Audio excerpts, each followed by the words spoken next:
सतगुरुदेव की जय। सर्वसंग से प्रार्थना है, सत्संग प्रारंभ हो रहा है। कृपया सत्संग स्थल पर शांति पूर्वक विराजमान होकर के श्रद्धा से सत्संग सुने। परमेश्वर की प्यारी आत्माओं से पुनर्निवेदन है, सत्संग प्रारंभ हो रहा है। कृपया सत्संग स्थल पर शांति पूर्वक विराजमान होकर के श्रद्धा से सत्संग सुने। सत साहिब सतगुरुदेव की जय। बंदी छोड़ कबीर परमेश्वर जी की जय। बंदी छोड़ गरीबदास जी महाराज जी की जय। स्वामी राम देवानंद जी गुरु महाराज जी की जय हो।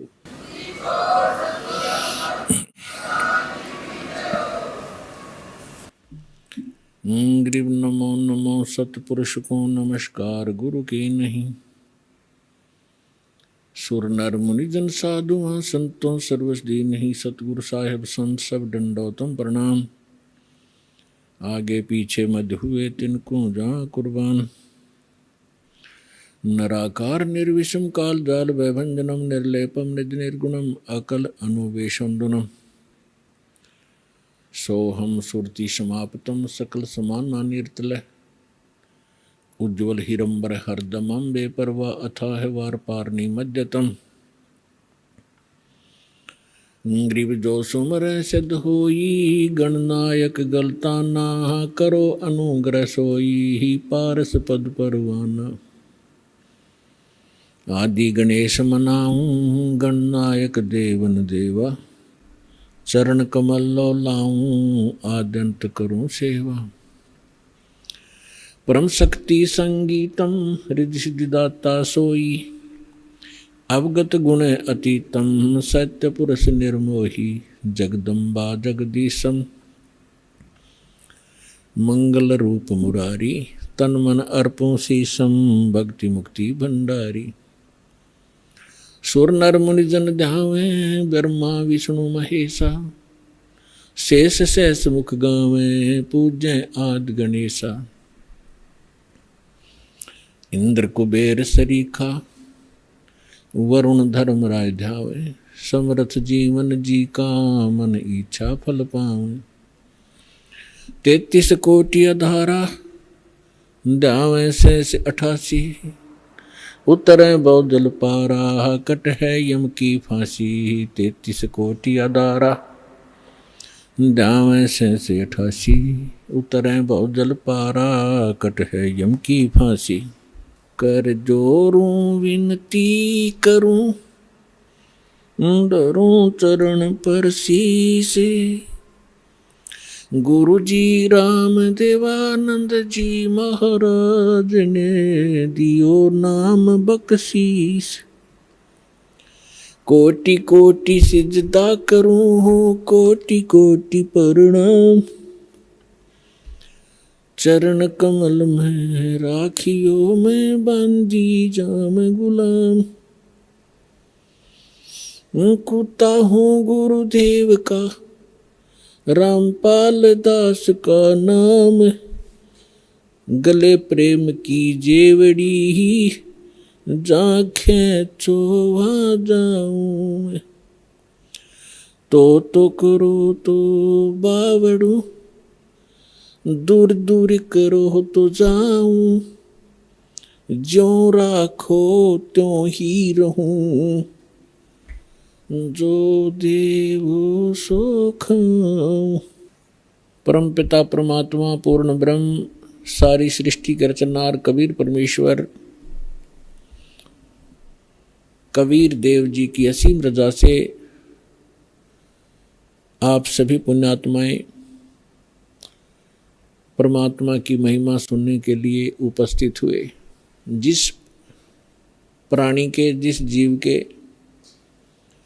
पूर्व जन्म के शुभ संस्कार उदय होते हैं उनको मानव शरीर प्राप्त होता है।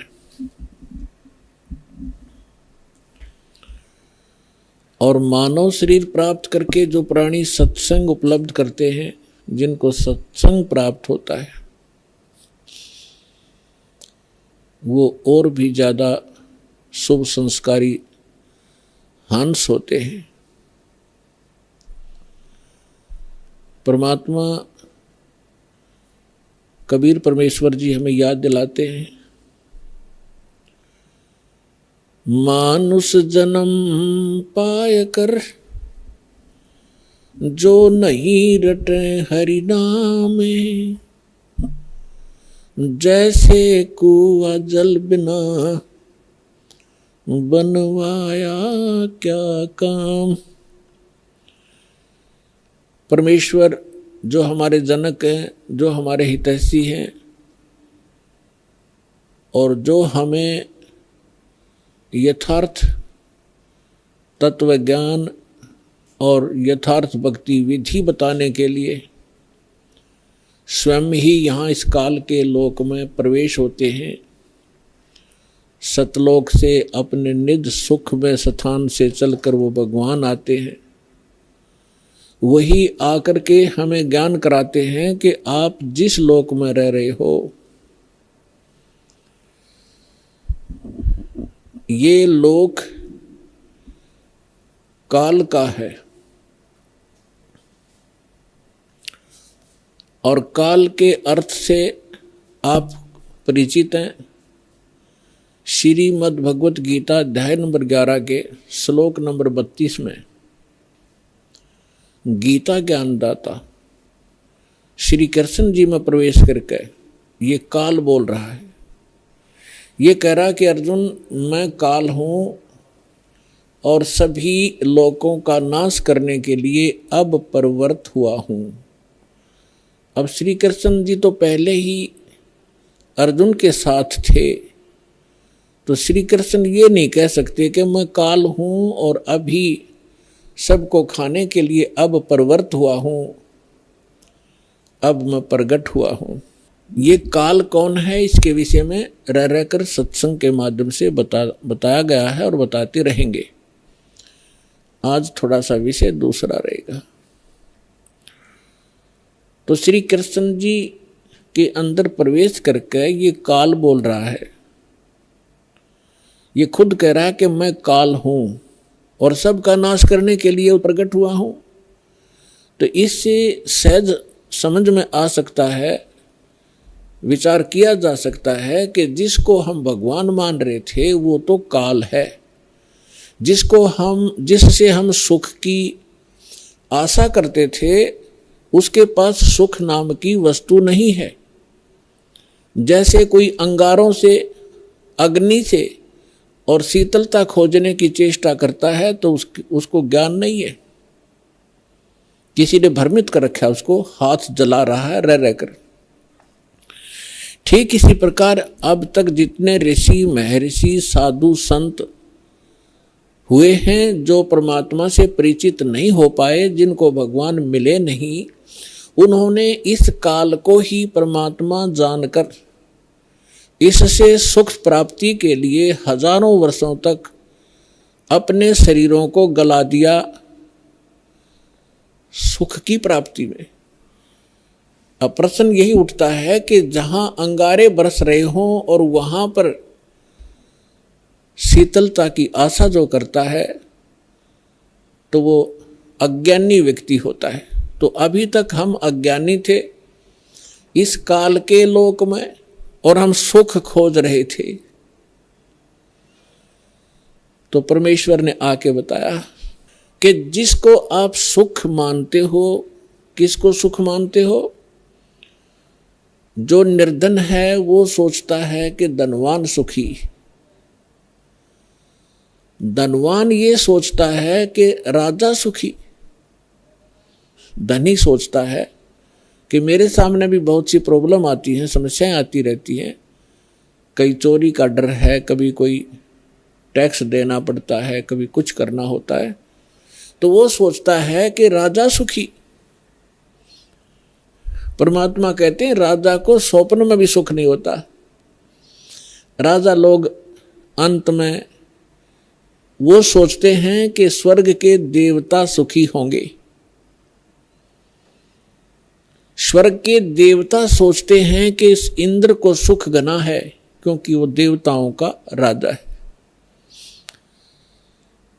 अब इंद्र की हिस्ट्री कहानी आप पढ़ोगे पुराणों के अंदर, इंद्र जैसा दुखी प्राणी नहीं। इंद्र सोचता है कि ब्रह्मा विष्णु महेश सुखी होंगे, मुझे सुख नहीं, क्योंकि उसको पता होता है जितना निर्धारित समय उसका होता है उसको पूर्ण करने के उपरांत वो फिर 84 लाख योनियों में सबसे पहले गधे की योनि से प्रारंभ करता है अपने 84 लाख प्रकार के कष्टों में, जो प्राणियों के शरीरों में कष्ट उठाने होते। तो उसको रह रह कर वो बात याद रहती है कि इसके बाद मेरी ये हालत होगी, लेकिन उस झूठे सुख को वो छोड़ नहीं पाता, और छोड़ भी दे तो उसके पास विकल्प नहीं कि करूं क्या। ब्रह्मा विष्णु महेश सोचते हैं कि हम सुखी नहीं, क्योंकि उनका इतिहास देखिएगा। आप पुराणों को कभी पढ़ा हो, नहीं तो रिमाइंड करना कभी कभी। अब थोड़ा सा उदाहरण देंगे आपको। जैसे भगवान शंकर जी को हम भगवान माना करते थे, कंप्लीट गॉड मानते थे, मृत्युंजय कालज्ञ सर्वेश्वर महेश्वर कहा करते थे। इसको हम कहें कुछ भी, लेकिन ये परमात्मा नहीं है, कंप्लीट गॉड नहीं है। उदाहरण के लिए ये सुखी भी नहीं है। कैसे?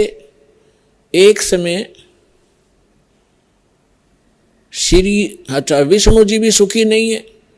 विष्णु अवतार श्री रामचंद्र रूप में राजा दशरथ के घर जन्म लिया, ये सभी हमारे धर्म गुरु भी बताते रहे हैं और इनके लीला, इनकी जीवनी भी बताती है। श्री रामचंद्र उर्फ विष्णु जी कितने सुखी थे आपको खूब पता है। छोटी सी उम्र में विवाह हुआ, विवाह होते ही वनवास हुआ, और वनवास के अंदर उनकी धर्म पत्नी का अपहरण हुआ। रावण के साथ युद्ध हुआ, करोड़ों जीवों का विनाश हुआ। उसके बाद फिर वापस आए, लेकर अपनी धर्म पत्नी सीता जी को घर पे लेकर आए। किसी धोबी के कहने से उनको घर से निकाल दिया, गर्भवती को। पुत्र कहीं, परिवार कहीं और श्री राम कहीं। वो प्राणी सपने में सुखी नहीं हो सकता जिसके बालक दुखी हो कि तो जंगल के अंदर।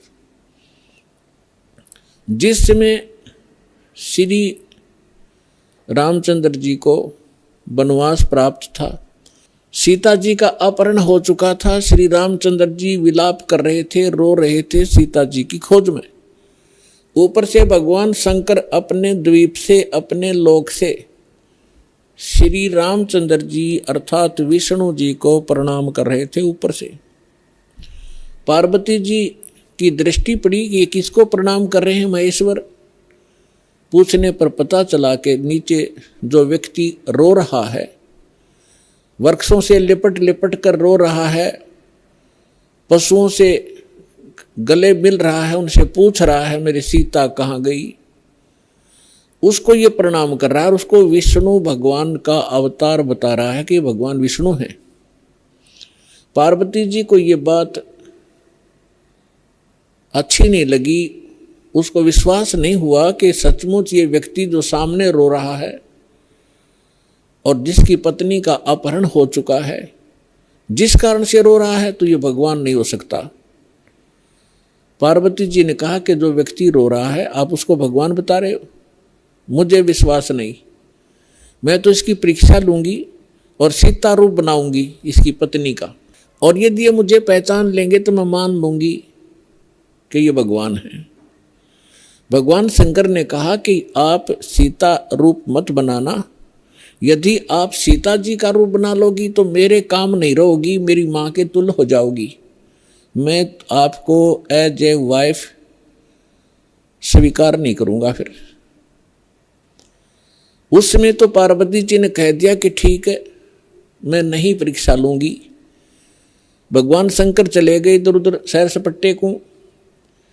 पीछे से पार्वती जी ने सीता रूप बनाया, श्री रामचंद्र जी के सामने खड़े हो गए।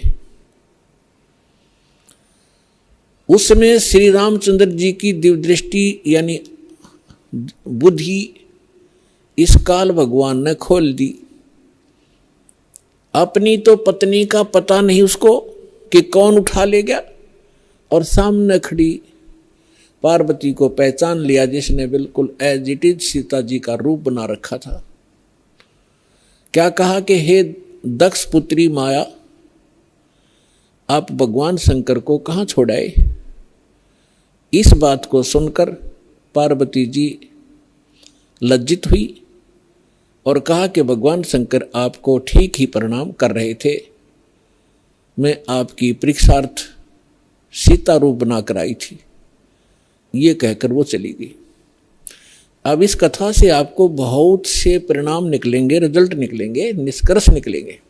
एक तो कंसेप्ट यही क्लियर करेंगे कि आपके मन में ये शंका उत्पन्न होगी कि श्री रामचंद्र जी ने पार्वती जी को तो पहचान लिया और अपनी पत्नी के विषय में उसको ज्ञान नहीं। ये कारण क्या है? जिसमें आपको ये कारण समझ में आवेगा तो आप समझो अध्यात्म मार्ग पर चल पड़े। इसका कारण है जैसे गीता अध्याय नंबर 7 के श्लोक नंबर 4, 5 और 6 में ये गीता ज्ञानदाता कहता है कि अर्जुन, यहाँ जितने भी मेरे लोक में जितने भी प्राणी हैं, इनमें बलवानों का बल, बुद्धिमानों की बुद्धि मैं ही हूँ, यानी मेरे ही कंट्रोल में है। जब चाहे इनको ओपन कर दूं, जब चाहे इनको ऑफ कर दूं, जब चाहे मैं इनको ऑन कर देता हूं। उदाहरण के लिए एक समय आपने महाभारत खूब सुना होगा, महाभारत का युद्ध भी सुना है खूब। महाभारत के युद्ध के दौरान अर्जुन ने अपने धनुष के माध्यम से इतना नरसंहार किया था और सूरवीर कहलाए थे। एक तीर से 100 व्यक्तियों को मार डालते थे। वही गांडीव धनुष सुप्रसिद्ध था उसका। जिस समय श्री कृष्ण अर्थात विष्णु जी श्री कृष्ण रूप में देवकी के गर्भ में जन्मे थे, उसके बाद उन्होंने श्री कृष्ण रूप में जो का लीला की थी, जीवन व्यतीत किया था, अंत समय में उनकी मृत्यु एक शिकारी के विषाक्त तीर से हुई थी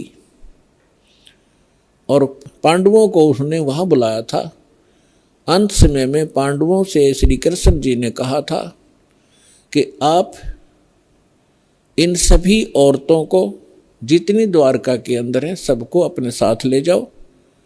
यहाँ पर यादव कोई बचा नहीं है, क्योंकि दुर्वासा जी के श्राप से इंक्लूडिंग श्री कृष्ण जी यादव कुल पूरा नाश हो गया था। छोटा बालक भी नहीं बचा था। नर यादव जो गर्भ में थे, गर्भवती औरतें थी उनके गर्भ में थे। उसके बाद ये वंश पुनः चला है और कहा था कि आप इनको वहाँ ले जाओ अपने राज्य में। यहाँ पुरुष रहा नहीं, यहाँ के और लोग इनकी बेइज्जती करेंगे, सताएंगे, आप इनको ले जाना। तो श्री कृष्ण जी के आदेश अनुसार अर्जुन सभी गोपियों को, द्वारका की स्त्रियों को साथ लेकर आ रहा था। रास्ते में भीलों ने, जंगली लोगों ने उनको घेर लिया। अर्जुन उनसे लड़ने की तैयारी करने लगा, उसके हाथ से गांडीव धनुष उठा नहीं और खड़ा खड़ा देख रहा, थर थर कांप रहा है योद्धा। भीलों ने उसको पीटा, औरतों के गहने तोड़ दिए, कुछ औरतों को घसीट ले गए। अर्जुन खड़ा खड़ा कांपता रहा। उस समय अर्जुन श्री कृष्ण जी को कोस रहा था, 100 गालियां दे रहा था कि कृष्ण तूने सदा ही हमारे साथ धोखा ही धोखा किया है। जब मुझसे नरसंहार कराना था, युद्ध करवाना था महाभारत का, उस समय मेरे अंदर शक्ति भर दी। एक तीर मारूं था 20 मरे थे। आज वही अर्जुन और वही धनुष, आज मैं इसकी प्रत्यंचा नहीं चढ़ा पा रहा हूं। तो यहां परमात्मा कहते हैं कि जो इस रोग की जड़ है उसका तुम्हें पता ही नहीं। तुम तो श्री कृष्ण को कोस रहे हो। ये काल है जो 21 ब्रह्मांड का स्वामी है। श्री ब्रह्मा, श्री विष्णु, श्री शिव जी के पिता हैं। ये है यहाँ के सारे दुख की मूल। और वो खुद कहता है गीता अध्याय नंबर 7 के श्लोक 5 से लेकर 6-7 में कि मैं बलवानों का बल और बुद्धिमानों की बुद्धि मैं ही हूं, यानी मेरे कंट्रोल में है। अब जब उसने नाश करवाना था महाभारत का, तब तो उसको बल दे दिया, अब स्विच ऑफ कर दिया, अर्जुन खड़ा खड़ा पिट रहा है। ठीक इसी प्रकार श्री रामचंद्र जी को कि वहां तो बुद्धि खोल दी कि ये सीता नहीं है, पार्वती है, अपनी पत्नी का पता नहीं, उसको उठा कौन ले गया, ऑफ कर दी फिर बुद्धि उसने। तो पुण्यात्माओं, ये काल एक भयंकर जाल है। जब तक आप इसको नहीं समझोगे, ना भक्ति कर सकते, ना यहाँ से निकलने की चेष्टा कर सकते। इसीलिए आपको रह रह कर यहाँ बुलाया जाता है, इस काल के जाल को विस्तार से समझाया जाता है, ताकि आपको डर बने। आप कहाँ रह रहे हो, यहाँ क्या आशा लगाए बैठे हो, किसके लिए सारा दिन भटक रहे हो। एक कोठी बनाऊंगा, एक बंगला बनाऊंगा, कार लूंगा, लड़का बड़ा अफसर बन जाएगा, कल मृत्यु हो जाती है लड़के की या पिता की। आप देख रहे कितने दुर्घटनाएं होती हैं। पीछे केदारनाथ के अंदर हजारों की संख्या में सपरिवार मारे गए ऐसे लोक में, और आप सुख खोज रहे हो। परमात्मा आके हमें बताया करते थे। तो भगवान परमेश्वर ने आके हमें बताया कि इसका एक विकल्प है। वो स्थान न्यारा है, वो भगवान न्यारा है जो कभी दुख नहीं देता। आप अंगारों में और शीतलता खोज रहे हो, आप काल के लोक में सुख खोज रहे हो। अब प्रसंग पर आते हैं कि ब्रह्मा विष्णु महेश भी सुखी नहीं। अब उधर से जब भगवान शंकर को पता लगा कि काल के हाथ में बुद्धि, उसने बुद्धि ऑन कर दी शंकर भगवान की, दिव्य दृष्टि से देखा और अपनी पत्नी से पूछा कि तू क्या सीता रूप बनाकर गई थी तू? तो उसने मना कर दिया कि नहीं, मैं नहीं गई भगवान, मैं नहीं गई। कि झूठ बोलती है तू झूठ बोलती है। इस बात से वो झिझक गई और चुप हो जाना ही उसका स्वीकृति मानी गई कि सचमुच इसने गलती की है। तो भगवान शंकर ने पार्वती जी से अपनी पत्नी के रूप में उससे व्यवहार करना बंद कर दिया, बातें करना भी बंद कर दी। एक तरफ मौन साध कर बैठा रहते थे, बहुत ही कम बोलने लगे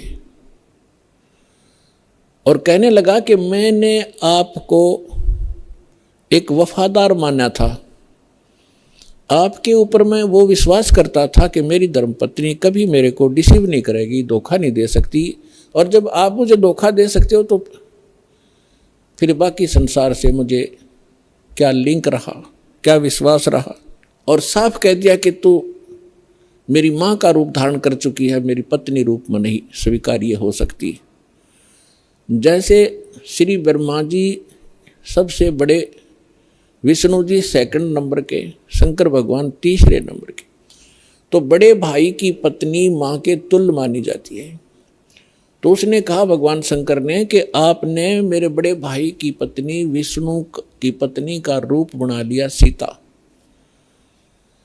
इसलिए आप आज के बाद मेरी पत्नी नहीं माँ के तुल्य हो। अब वो समझ गई कि इन्होंने जो फैसला ले लिया अटल होता है। 10 दिन 20 दिन महीना 6 महीने वर्ष इंतजार की, लेकिन रिजल्ट निल रहा। भगवान शंकर ने उनसे कोई बात नहीं की, हमेशा क्षुब्ध रहते थे। तो पार्वती, अब माँ लड़की को क्या होता है, जब ससुराल के अंदर दुख होता है तो अपने पीहर को जाने की सोचती है, उसका तीसरा विकल्प नहीं होता। तो पार्वती ने सोचा कुछ दिन अपने घर चली जाती हूँ, इनका दिमाग ठीक हो जाएगा। ये सोचकर पार्वती अपने पिता दक्ष के घर पर आ गई। और राजा दक्ष ने उस समय एक यज्ञ कर रखा था, और एक नियम है ब्राह्मणों ने बना रखा था, ऋषियों ने, कि जब भी कोई यज्ञ करे तो अपनी सभी बेटियों को, संबंधियों को और उनके पतियों को, दामादों को आमंत्रित किया जाए और प्रतिदिन उनको आदर के साथ उनको प्रतिदिन दक्षिणा दी जाए, जैसे ब्राह्मणों को देते हैं। तो ऐसा नियम था कि जितनी भी राजा दक्ष की अन्य बेटियां थी वो सभी आमंत्रित थी, और उनके पति यानी दामाद भी आमंत्रित थे। सबके आसन उचित स्थान पर सबको बैठा रखा था। जितने समय तक यज्ञ का और सत्संग का प्रयोजन चलता था, 2-4 घंटे 10 घंटे, तो उस समय सभी अपने अपने आसन पर विराजमान रहते थे। और किसी भी कारण से कोई लड़की का पति नहीं आ सका तो उसका आसन लगाया जाता था, खाली छोड़ा जाता था, और सबको जो भी दक्षिणा दी जाती थी उसका भी उसके ऊपर भाग प्रतिदिन रखा जाता था आसन पर। तो जो ही पार्वती जी उस अपने घर पे पहुंची, पता चला कि पिताजी ने यज्ञ कर रखा है, और ये यज्ञ 2-3 दिन से चल रहा है। अब सारे यज्ञ मंडप में घूम के पिता के सामने पहुंची। पिताजी ने मुंह मोड़ लिया, क्योंकि पार्वती जी ने राजा दक्ष के मर्जी के विरुद्ध भगवान शंकर से विवाह किया था, जिस कारण से पिता अक्षुब्ध था। जब पिताजी ने ठीक से बात नहीं की, ये भी नहीं कहा कि आगी बेटी, तो पार्वती वहाँ दुखी हुई, अपनी माँ के पास घर पे पहुंची। बेटी माँ को ही उलाने दिया करती है, माँ के सामने अपना दुख रोया करती है। अपनी माँ के सामने जाकर कहा कि माँ, तुमने ऐसा भेदभाव हमारे साथ क्यों किया? आपने सभी अन्य मेरी बहनों के पति भी बुला रखे हैं, बहनों को भी आमंत्रित किया है, आपने हमें ना बुलाया ना आमंत्रित किया। और जिन बहनों के पति नहीं आए हैं उनका आसन लगा रखा है, उनका भाग सबको दिया जा रहा है। आपने न तो अपने दामाद का आसन लगवा रखा है, ना ही उनको आमंत्रित किया है, और ना मुझे आमंत्रित किया। अब माँ ने कहा कि बेटी, ना तो आप मेरी बात मानती, ना तेरा पिता मानता, तू जाने तेरा बाप जाने, उनसे बात कर। अपनी मर्जी से तूने विवाह किया, जिस कारण से वो दुखी है तेरे से।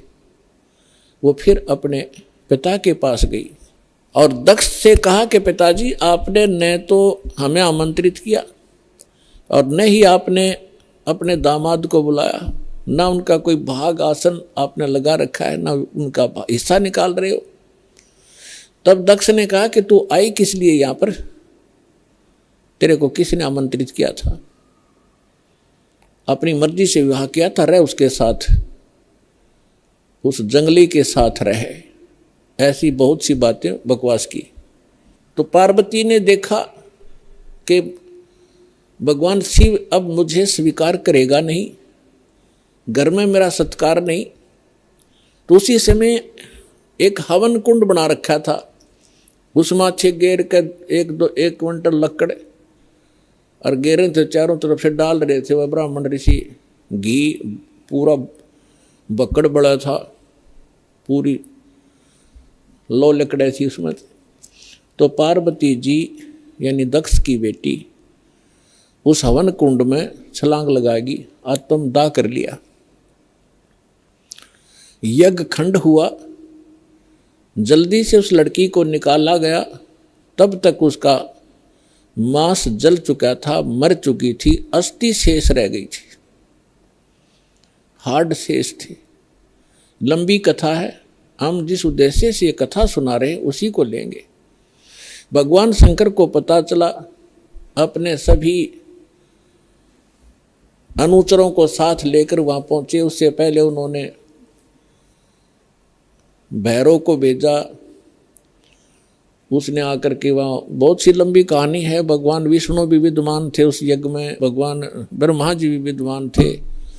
जब उनको पता चला कि भगवान शंकर अपनी सेना के साथ आ रहे हैं, तो ब्रह्मा जी तो पहले भाग गए, विष्णु जी भागने लगे। तब शंकर दक्ष ने कहा कि भगवान, मैंने आपकी ही सुरक्षा में ये यज्ञ किया था, आप भी मुझे आपत्ति में छोड़ कर जा रहे हो। तो भगवान विष्णु फिर रुक गए थे, उन्होंने लड़ाई की। लड़ाई में फिर वो काफ़ी परास्त हुए, शतब्द हो गए, फिर भाग गए हुए वहाँ से छोड़कर। ये पुराण में वर्णन है, शिव पुराण में। कहने का भाव ये है कि भगवान शिव ने आकर के राजा दक्ष की गर्दन काट दी। अन्य के कहने से फिर उनको दोबारा जीवित किया गया, जैसे कोई बकरा लाकर उसके मुख पर लगा दिए। प्राण की कथा आपने खूब सुन रखी। हम इस विषय पर आएंगे अपनात्मा। जैसे यहाँ फिर एक शंका उत्पन्न हो जाएगी आपको कि भगवान शिव ने राजा दक्ष को जीवित कर दिया और बकरे की गर्दन लगा दी, तो भगवान शंकर में भी तो शक्ति है। पुण्यात्माओं, जैसे धर्मदास जी ने एक बार आदरणीय धर्मदास साहिब जी ने भगवान कबीर परमेश्वर जी से यही प्रश्न किया था कि हे परमात्मा, आप कह रहे हो कि राम और श्री कृष्ण ये समर्थ भगवान नहीं है, यानी विष्णु और शंकर और ब्रह्मा जी। विष्णु जी के अवतार श्री कृष्ण जी आए हुए थे, उन्होंने राजा मोर ध्वज के घर पर एक लीला की थी, जाकर दो साधु रूप बना के। और राजा मोर ध्वज ने अपने पुत्र ताम्र ध्वज को आरे से चीर दिया था, भगवान श्री कृष्ण जी ने उसको जीवित कर दिया था। आप ये कह रहे हो कि ये सक्षम नहीं है, ये बात मेरे गले उतरती नहीं। तो परमात्मा ने उदाहरण दिया था कि पुत्र बात सुन, यहां तो मोर ध्वज के पुत्र ताम्र ध्वज को श्री कृष्ण जी ने जीवित कर दिया आरे से दो फाड़ कर होने के उपरांत, और उसका सगा भांजा सुभद्रा पुत्र अभिमन्यु महाभारत के युद्ध में मारा गया था। पांडवों का कुलनाश हो रहा था, हाहाकार मची थी। श्री कृष्ण रो रहा था, उसकी बहन रो रही थी, पांचों पांडव टक्कर मार रहे थे। उस समय अभिमन्यु को जीवित नहीं किया उसने। उस समय कहाँ गई थी उनकी वो सामर्थ्य? तब धर्मदास जी ने कहा था, भगवान इसका उत्तर भी आप ही दे सकते हो, हम तो बस इतने बच्चों जैसे प्रश्न है हमारे, बच्चों जैसी बुद्धि है हमारी। ये भी बात सही है आपकी कि वहां क्यों ना जीवित किया उसको। तो परमात्मा ने कहा कि ताम्र ध्वज लड़के की आयु शेष थी, और जिसकी आयु शेष है, ये डॉक्टर एक टांग काट कर दूसरी जगह लगा देते हैं, यहाँ की खाल उतारी वहां जोड़ देते हैं, ये तो एक वैज्ञानिक कर देते इस काम को। और जिनकी आयु नहीं रहती है, डॉक्टर फेल हो जाते हैं। खुद डॉक्टर हार्ट अटैक का हार्ट का स्पेशलिस्ट डॉक्टर, और हार्ट की बीमारी से ग्रस्त, और हाथ में गोली टेबलेट खा भी नहीं पाया, 1 मिनट में सांस पूरा हो गया। तो भगवान से बड़ा ना कोई विज्ञान है, ना ये छोटे भगवान है। भगवान तो भगवान ही है, वो समर्थ है, सत्य पुरुष है। तब परमात्मा ने बताया कि ताम्र ध्वज की आयु शेष थी, अभिमन्यु की आयु इतनी ही थी, और ये भगवान इतना ही काम कर सकते हैं। आयु शेष थी तो उसकी राजा दक्ष को दूसरे गर्दन जोड़ दी, चल भाई, लेकिन ये सक्षम नहीं है। अब आगे देखना क्या होता है कि भगवान शंकर ने पार्वती जी की अस्थियां उठा ली और 10,000 वर्ष तक उसको सीने से लगा के पार्वती पार्वती दक्ष माया दक्ष पुत्री करते करते पागलों की तरह भटकता रहा। अपने आत्मा अब ये हम भगवान ब्रह्मा, भगवान विष्णु, भगवान शिव जी को सुखी माने, ये सुखी है, ये सुखी व्यक्ति के लक्षण है। 10,000 वर्ष तक पागलों की तरह खाना ना पीना ना, हाय पार्वती, हाय दक्ष माया, हाय दक्ष की पुत्री, तो हमारे पास ज्ञान का टोटा था, जिस कारण से हमने प्रत्येक को भगवान और समर्थ मान लिया। देखो ऐसा नहीं कह रहा दास, ना मेरे भगवान ने कहा कि ब्रह्मा विष्णु महेश बिल्कुल यूजलेस है। ये जितने सक्षम हैं, जितनी इनकी सामर्थ्य है उतना बताया है। जैसे एक स्टेट का, प्रांत का मंत्री होता है और उस मंत्री को, प्रांत के मंत्री को कोई प्रधानमंत्री मान रहा है तो वो भूल है उसकी। तो परमेश्वर ने और परमेश्वर से प्राप्त ज्ञान से इस दास ने ये इतनी भूल मिटाई है कि जिसको आप समर्थ शक्ति मान रहे थे, श्री ब्रह्मा, श्री विष्णु, श्री शिव जी, दुर्गा आदि को, ये समर्थ नहीं है। ये केवल 21 ब्रह्मांड के अंदर एक ब्रह्मांड, 21 ब्रह्मांड इस काल के, इसमें 21 प्रांत समझ लो। एक प्रांत में ये एक एक विभाग के मंत्री हैं। रजोगुण विभाग के ब्रह्मा जी, सतोगुण विभाग के विष्णु जी, तमोगुण विभाग के शंकर जी। बस इतने मालिक हैं ये। और ये किसी के संस्कार को कम और अधिक नहीं कर सकते। वर्क डन ही देते हैं, अपना किया कर्म ही प्राप्त कराते हैं। समर्थ परमात्मा, परम अक्षर ब्रह्म, सत्य पुरुष कबीर साहिब जी, ये हमारे प्रारब्ध के अंदर, यानी हमारी किस्मत में लिखी हुई हमारे पाप कर्मों का नाश करके, और पाप कर्मों हमें सुखी कर देते हैं। हमारी मृत्यु होनी हो उसको टाल देते हैं। हमारा और भी कोई आपत्ति होनी है, कोई अक्षति होनी है, उसको भी वो जो पाप कर्म से होनी थी और पाप कर्म नाश हो गया, उस कर्म से ही तो हानि होनी थी, कर्म परमात्मा ने कैंसिल कर दिया तो सुख हुआ। तो ये केवल समर्थ परमात्मा ही कर सकते हैं। अब दास आज ये बता रहा था आपको कि परमात्मा ने हमें आकर के ये बताया है कि इस काल के लोक में, और आप सुख खोज रहे हो, जिनको आप परमात्मा माना करते थे, थारे भगवान, आपके भगवान सुखी नहीं, कभी सपने में सुख नहीं हुआ उनको। भगवान श्री कृष्ण जी का जन्म हुआ, मामा दुश्मन बन गया, जेल में जन्म हुआ, और मामा शत्रु पीछे पड़ा रहा। कभी जरा सिंह मारने आ रहा है, कभी शिशुपाल लठ उठा रहा है, कभी जरा सिंह, कभी काल्यवन आ गया। आखिर में भगवान ने, यानी ये तीन लोग का जो इतना सामर्थ्य है इस मालिक ने, अपने को राहत प्राप्त करने के लिए कि शायद कुछ सुख का सांस मुझे आ जावे, मथुरा छोड़ दी और द्वारका बनाई। बहुत दूर जाके जंगल होते थे पहले, बीच में बिल्कुल कट ऑफ हो जाता था, पता भी नहीं लगता था कहाँ चले गए लोग। द्वारका समुद्र के अंदर एक टापू में जाकर अपना जीवन निर्वाह किया। और अंत कैसा हुआ श्री कृष्ण जी का?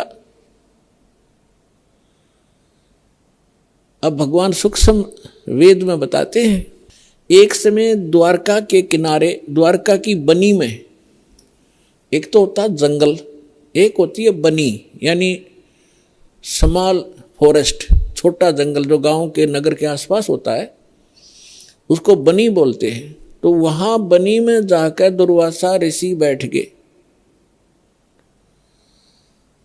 और दुर्वासा ऋषि के विषय में बहुत प्रसिद्धि थी, उसका बड़ा बोलबाला था, वेल नोन हो रहे थे कि भूत, भविष्य और वर्तमान के वे पूर्ण ज्ञाता है।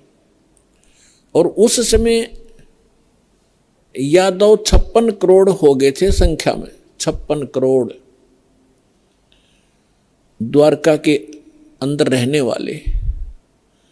और भगवान श्री कृष्ण जी ने कुछ एक ऐसे शरारती तत्वों को मार डाला था, जिस कारण से वो हीरो पाक गए थे।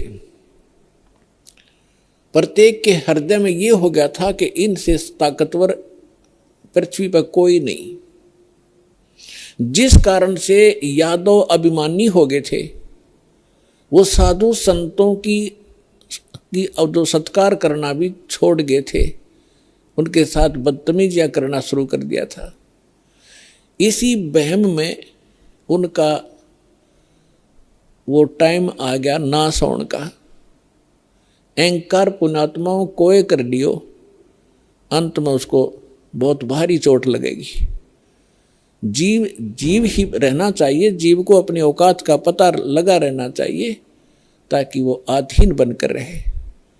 आधीनी के पास है पूर्ण ब्रह्म दयाल, मान बढ़ाई मारियो बेअदबी सिरकाल।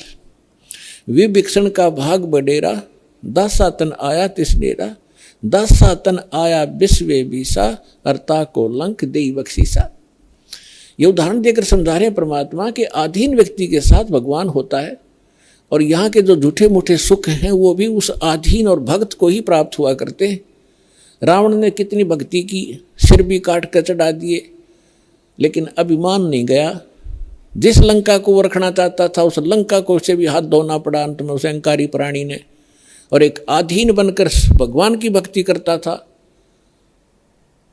परमात्मा आए हुए थे, मुनिंद्र नाम से आए थे त्रेता युग में, जब मंदोदरी और विभीषण परमात्मा के शिष्य हुए थे। और परमात्मा के ज्ञान से आधीनी आती है, आधीनी शिक्षा पर सभी भगत के गुण संपन्न होते हैं, और जिसके अंदर भगत के गुण है वह भगवान रहता है। जिस कारण से विभीषण को वो लंका भी प्राप्त करवाई दाता ने, और रावण उस लंका को रख नहीं सका। वो भक्ति भी करता था लेकिन अभिमान नहीं कहा। तो कहने का भाव ये है कि इस सत्संग से आपको हर एक पहलू पर रोशनी दी जाएगी, ताकि आप परमात्मा के इस तत्व ज्ञान की रोशनी से कहीं ठोकर ना खावें, कहीं गिर ना जावें, अपना काम ना बिगाड़ लें। ये फाउल पॉइंट आपको गिनवाए जा रहे हैं भक्ति के अंदर जो होते। तो यहाँ परमात्मा कहते हैं कि आदीनी के पास है वो पूर्ण ब्रह्म दयाल, मान बढ़ाई मारियो हो बेअदबी सिरकाल। विभीषण का भाग बडेरा, के बड़भागी था विभीषण, के दासा तन आया तिसनेड़ा, कि उसके पास आधीनी आई। विभीषण का भाग बडेरा, दासा तन आया तिसनेरा, दासा तन आया विश्वे बीसा, जाको लंक दई बख्शीसा। ऐसा दासा तन है भाई, लंक बख्शते वार न लाई। फिर परमात्मा कहते हैं कि उस नम्र आत्मा विभीषण भगवान की सतभक्ति करता था, तो यह झूठा सुख भी अगर तुम्हें चाहिए तो भी इस तरीके से मिलेगा। अधीन रहो, जब तक रहो आपको सुख का सांस रहेगा और फिर मोक्ष प्राप्त हो जाएगी। अब हम आते हैं उसी प्रसंग पे कि यादव सभी भगवान श्री कृष्ण जी की आड़ में अहंकारी हो गए, साधु संतों का सत्कार त्याग दिया, उनके साथ मजाक करने लगे। तुम क्या हो, तुम भटकते फिरते हो जंगल में, हैं, अपना कोई धंधा करके क्यों नहीं खाते हो, इस तरह की भाषा बोलने लगे। उस समय दुर्वासा जी उस बनी में जाकर बैठ गए, द्वारका के बाहर थोड़ी सी दूरी पे।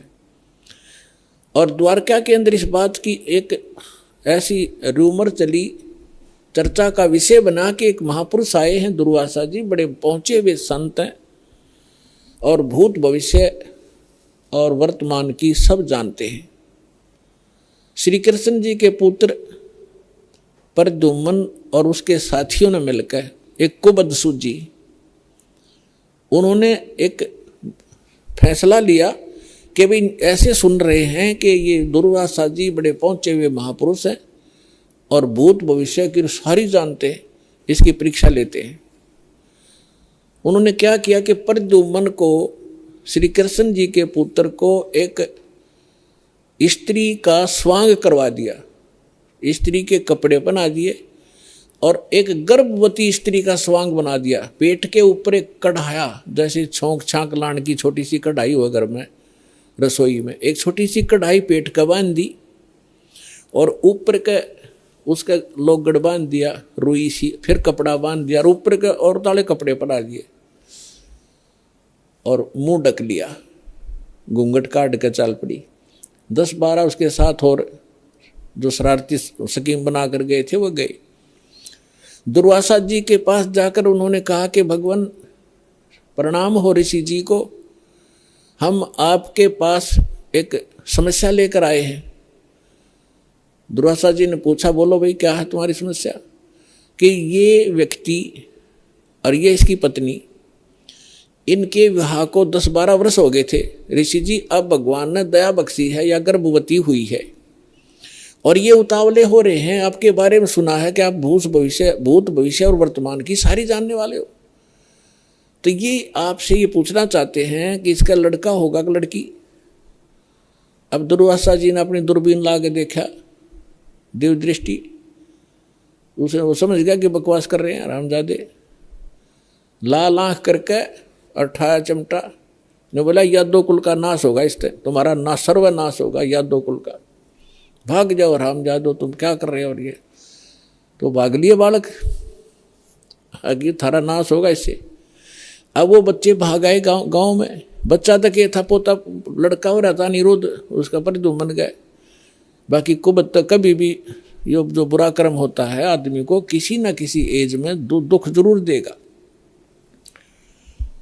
तो नगर में जब आए उन्होंने सबको बताया कि ऐसे ऐसे हम गए थे। दुर्वासा जी तो सचमुच जान गए, वो तो सचमुच जानकार है। उन्होंने बता दिया कि ये गर्भवती नहीं है और तुम्हारा नाश होगा, जिससे तुमने गर्भ बना रखा है इसका, इससे तुम्हारा नाश होगा। तो गांव के जो मुखिया और बुद्धिमान से व्यक्ति बुजुर्ग थे, उनको चिंता बनी कि बच्चों ने तो बकवाद कर दी और उसने श्राप दे दिया, सारे मरेंगे तब। तो उनमें से कुछ कहने लगे कि हमारे सिर पर भगवान श्री कृष्ण बैठे हैं। वाह भाई वाह, ये भी कोई डर की बात है, चलो उसके सामने उनसे प्रार्थना करते हैं। अब श्री कृष्ण जी के पास गए, श्री कृष्ण जी से जाकर अपना चिंता का विषय बताया कि भगवान ऐसे ऐसे बच्चों ने मजाक कर दिया और दुर्वासा जी ने श्राप दे दिया, और दुर्वासा जी का श्राप तो बिजाइल कैसा है, ये तो वापस हो ही नहीं सकता। तब श्री कृष्ण जी से कहा कि आप ही हमारी रक्षा कर सकते हो, आप समर्थ हो, सर्वशक्तिमान हो, आप विष्णु अवतार हो, जैसे भी उनके गुणगान किए। श्री कृष्ण जी ने कहा कि भाई देखो, बच्चों को वहीं भेजो और दुर्वासा जी से माफी मांगे, वो अक्षमा करेगा तो बात बनेगी। उन बच्चों को लेकर नगर के मुखिया व्यक्ति, मौजिद से जो बुद्धिमान व्यक्ति बुजुर्ग से सारे साथ गए, हजारों की संख्या में। दुर्वासा जी के सामने उन बच्चों को कहा कि माफ़ी मांगो। उन्होंने प्रणाम किया, माफ़ी मांगना चाहा, अक्षमा याचना की, लेकिन दुर्वासा जी ने कहा कि जो मेरे मुख से वचन निकल गया वो वापस नहीं हो सकता। आप जाइए, अपने बच्चों को समझा के रखना चाहिए था, साधु संतों के साथ बकवास नहीं किया करते, आप जा सकते हैं। अब इसको वापस करना मेरे बस की बात नहीं है। फिर वापस आ गए, फिर श्री कृष्ण जी के पास के भगवान, उन्होंने तो मना कर दिया कि मैं अब कुछ नहीं कर सकता। अब श्री कृष्ण जी ने कहा कि देखो, किस चीज से, अब पुण्यात्माओं इस कथा से आपको बहुत सा ज्ञान होगा, हर पहलू पर इस पर विचार दास आपको देगा। अब देखो, हम किसी, ये जो श्राप दे दिया है 3 ताप के अंदर आता है। किसी को श्राप दे देना, किसी पर गाल देना, किसी का प्रेत आत्मा छोड़ देना, किसी का जंतर मंत्र कर देना, किसी के ऊपर काला जादू कर देना, ये 3 ताप के अंतर्गत आते हैं। और इन 3 तापों के दुख से पूरे यादोग्रस्त हो गए। और श्री कृष्ण भगवान कल आवे, श्री कृष्ण जी उस ताप से मुक्त नहीं कर सका, उनका नाश हुआ लास्ट में। हालांकि समाधान भी बताया उन्होंने। अब और जितने इनके पुजारी हैं, राम कृष्ण ब्रह्मा और शंकर भगवान के जो संत हैं, उनके गुरु ने उन पदों पर बैठे हैं, वो भी समाधान बताते हैं। जब श्री कृष्ण जी के समाधान बताने से जो साधना क्रिया उसने बताया, उनके करने से कुछ लाभ नहीं हुआ, तो ये इनके जो पुजारियां के बताए हुए समाधान से आप क्या लाभ लोगे, इससे इतना निष्कर्ष निकलेगा। अब क्या हुआ कि श्री कृष्ण जी ने कहा कि देखो, चिंता मत करो, सीधा सा हल है इसका कि किस से हमारा नाश होगा, कि जो कढ़ाई बांधी थी पेट पे, लोहे की कढ़ाई, और जो कपड़े पहन रखे थे, वो लोगड़ रुई लगा रखी थी, इनको तो जला दो, कपड़ों को तो। रही बात कढ़ाई की, उस कढ़ाई को प्रभास क्षेत्र में चले जाओ, जमुना के किनारे सारे, और अपने ड्यूटी लगाओ 5-5, 10-10, 20-20 व्यक्तियों की डेली, कि उस कढ़ाई को पत्थर पर घिसा घिसा कर उसका चूरा बनाकर जमुना में फेंक दो। ना रहेगा बांस और ना बजेगी बांसुरी। सबने बड़ा अच्छा लगा कि भगवान श्री कृष्ण ने तो कमाल कर दिया, वाह भगवान, वाह भगवान। कि वो गुरु भी थे, श्री कृष्ण जी आध्यात्मिक गुरु भी थे पांडवों के और यादवों के। तो इस बात को सुनकर सभी ने खुशी मनाई कि ठीक है, ना रहेगा बांस ना बजेगी बांसुरी। लगा दिए 20-20, 50-50 व्यक्तियों की सेवा कि जाओ जहाँ भगवान ने बताया उस क्षेत्र में जाके, प्रभास क्षेत्र में, और जमुना के किनारे पत्थरों पर घिसा घिसा कर चूरा बना दो। अब घिसाण से पहले दोनों कड़े थे, वो कड़े तोड़े पहले तो अलग अलग पकड़न के। अब उन कड़े घिसाण की ड्यूटी अलग दे दी 4-4, 5 की, कि तुम्हारी ये कभी कितने दिन में घिसाओ इनको। बाकी उन्हें घिसा घिसू के वो कड़ा चूरा बना दिया। एक के पास 2-4 को कड़ा मिला था, जिसने लास्ट में थोड़ा सा रह गया था, वो गोल गोल नौका चमक गया। तो उस चमकदार सा घिसाने से चारों तरफ से चमक गया वो। तो उसने सोचा, जो आलसी सा था, सब ने अपना काम कर दिया, मेरा भी घिसा नहीं। तो उसने सोचा इसे एक कड़े में के बिजली पड़ा, यूं की उसने जंगल में उस जमुना में फेंक दिया वो कड़ा। बाकी शेष कढ़ाई घिसा दी थी, उसका चूरा बना दिया। अब वो किसी मछली ने खाद्य पदार्थ जानकर वो खा लिया। उस मछली को पकड़ लिया एक शिकारी ने, जिसका नाम बालिया नाम का एक दीमर था, जो मछियारा था। उसने पकड़कर मच्छी जब ले गया, वह काटी, मछली काटी तो उसमें से वो सफ़ेद धातु निकली, बहुत चमकीली। तो शिकारी ने सोचा कि ये हो ना हो कोई अच्छी फौलाद होगी या कोई चांदी ना हो। वो लेके गया सुनार के पास। सुनार कहने लगा, भाई ये चांदी नहीं है, ये तो अच्छा फौलाद अच्छा है। वो लोहार के पास ले गया। लोहार ने कहा कि बहुत अच्छा इस्पात है, और इसका क्या बनाऊं? तो शिकारी ने कहा कि मेरे इस तीर का आगे का एरो बना दे, मेरे सर के ऊपर डाल दे, इसने बना कर विषाक्त बना देना। तो उसका तीर के जो बाण होता है तीर का, उस बाण के आगे एक गोल एरो होता है तीखा, ताकि वो पशु पक्षी के जाके सीधा लगे, मार दे उसको। तो वो विषाक्त बनवा लिया। उधर से कुछ दिनों के बाद, उधर से जिन्होंने वो चूरा फेंका था जमुना में, उसका घास हो गया, जैसे डाब कुश, जैसे कुश होती है ना, कुशा की तरह, और जैसे ईख देखा हो, ईख जैसे पत्तों का, और तेज धार के पत्ते उसके। जैसे आपने, हमें मालूम है कि जैसे कई बार डाब होती है जिसको कुश बोलते हैं, कुशा, उसके इतने तीखे पत्ते होते हैं, उंगली का लपेटा आ जाए तो उंगली काट देता, वो आधे से ज़्यादा काट देता, आधी, इतने तेज पत्ते होते हैं। लेकिन वो तो दुर्वासा के श्राप से शापित था, वो एक ऐसा घास हो गया।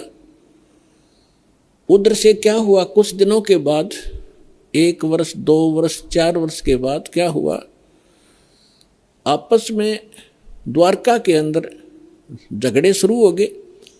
छोटे बड़े की लाज रही नहीं, थोड़ी सी बात पर मार काट मचा दी, थोड़ी सी बात पर कत्लेआम करने लग गए। फिर गांव के लोग पहले धार्मिक बहुत होते थे, अभी तक हुआ करते थे।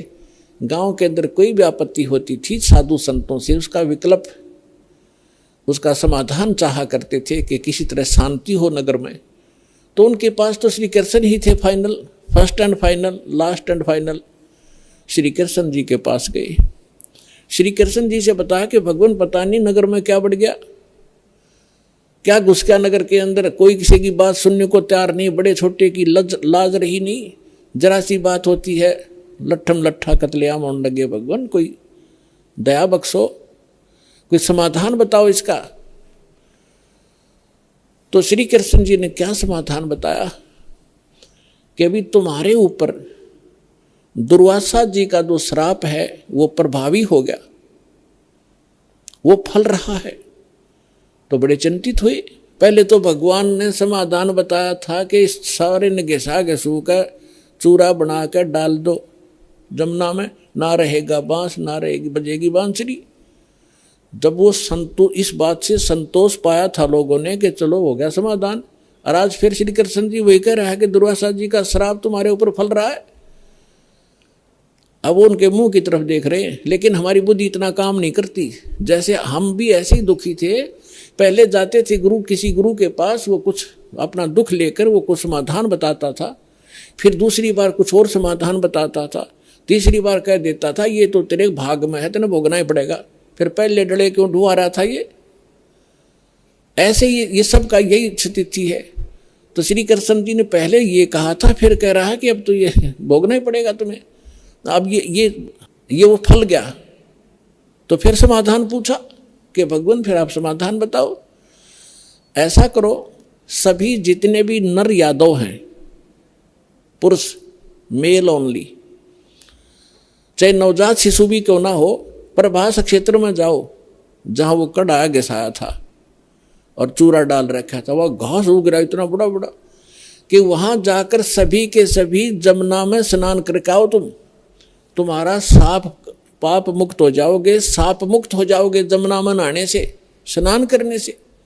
अब सब बड़े प्रसन्न हुए कि बड़ा सरल उपाय बताया भगवान ने। और सभी अपने अपने बच्चों को, नवजात शिशु से उसी दिन जन्मा था उसी भी लड़के को, ओनली लड़कों को ले गए साथ में और पहुंच गए 56 करोड़ वहां पर। पहले स्नान करें जाते ही, ताकि साप कटे, हमारा पाप, ये साप नाश हो, शराब खत्म हो।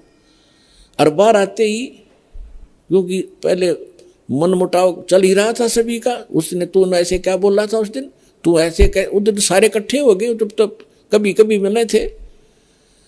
बाहर आते वो एक दूसरे को गाली गलोच लट्ठम लट्ठा और घास निकाल लें, घास पाड़े और मारे, गर्दन में लग के आर पार हो जाए, तलवार का काम करने लग गया वो घास।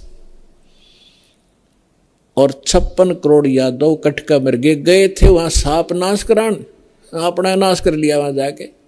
श्री कृष्ण जी के बताए समाधान अनुसार उनका साप तक कटा नहीं, साप तक नाश होया नहीं, यादव का नाश हो गया। अब यहां परमात्मा कहते हैं कि गरीबदास जी कहते हैं, तुम कौन राम का जपते जापम और ताते कटे ना ये तीनों तापम।